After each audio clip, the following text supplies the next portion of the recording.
Voilà, alors on va voir comment on peut obtenir le tableau de valeurs qu'on a à droite et la courbe sur la calculatrice. Donc on va dans Tableau, exe, et là on va rentrer l'expression algébrique de la fonction. Donc f de x égale 35x moins 2x au carré, donc 35. X, on tape sur la touche xθt là, qui se trouve sous alpha. Donc x, et après au carré. Voilà, exe. Donc on appuie sur la touche F6 qui correspond à un tableau. Et on voit les valeurs 1, 2, 3, 4, 5 pour x qui apparaissent par défaut, ce qui ne nous convient pas.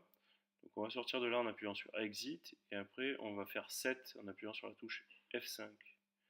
Voilà, et là on peut régler le point de départ et le point d'arrivée du tableau. Donc 0, 17,5. Et on va prendre le pas, donc de combien on avance? De 2 en 2 ici, dans notre tableau. On appuie sur Exit.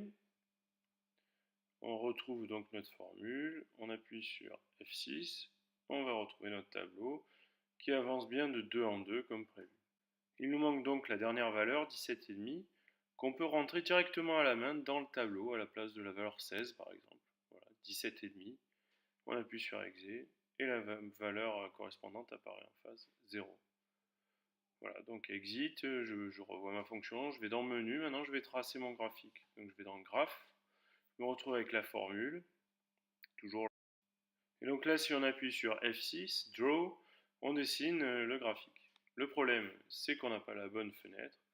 Donc j'ai cliqué sur Window, là, F3, et je change les valeurs. Je mets le minimum, X minimum, donc 0. X maximum ici, ça vaut 18 pour nous. Scale, c'est les graduations, on va prendre 2 comme sur le graphique papier. Y minimum, bah, c'est 0, c'est la plus petite valeur.